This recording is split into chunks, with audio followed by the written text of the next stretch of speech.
ঋষির আবদার মেটাতে বাড়িতেই বসে পড়েছি আজকে নিরামিষ আলুর চপ বানাতে। প্রথমে কড়াইয়ে সর্ষের তেল নিলাম, তারপরে দিলাম কালো জিরে আর তার সঙ্গে পরিমাণ মতন হলুদ।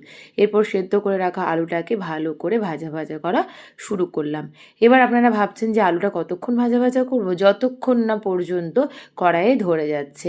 এরপর পরিমাণ মতন চিনি আর লবণ দিলাম। তারপরে কিছুক্ষণ নাড়াচাড়া করে চিনির দানাগুলো যেন পুরো গলে যায় আর তার সঙ্গে লবণটা যেন পুরো আলুর সঙ্গে মিক্সড হয়ে যায়, সেদিকে নজর রাখতে হবে। যেহেতু নিরামিষ আলুর চপ, তার জন্য অ্যাড করলাম ঘি।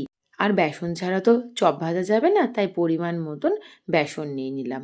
এবার বেসনের সঙ্গে কী কী অ্যাড করছি বলুন তো? এই যে দিলাম একটু হলুদ, তার সঙ্গে দিচ্ছি পরিমাণ মতন লবণ, আর চাইলে আপনারা কয়েক দানা চিনিও দিতে পারেন। এবার একটু স্বাদ বাড়ানোর জন্য দিলাম তড়কা মশলা। আপনাদেরকে প্রথমেই বললাম যে ঋষি খাবে, তার জন্য আমি এই চপের মধ্যে কিন্তু লঙ্কা বা ধনেপাতা দিচ্ছি না, অল্প সামান্য পরিমাণে একটু গোলমরিচ গুঁড়ো দিলাম।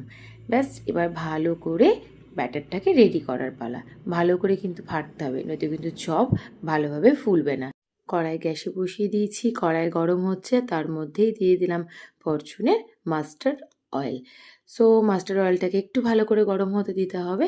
তারপরে চপের আকারে আলুটাকে এইভাবে গোল গোল করে নিয়ে বেসনের মধ্যে মাখিয়ে নিয়ে ব্যাস তেলের মধ্যে ছেড়ে দিন। কি সুন্দর, বাড়িতে কত সহজ উপায়ে নিরামিষ আলুর চপ রেডি হয়ে যাচ্ছে। অবশ্যই কিন্তু এই রেসিপিটা ট্রাই করবেন আর আমাকে কমেন্ট করে জানাবেন খেতে কেমন হয়েছিল। Bye bye.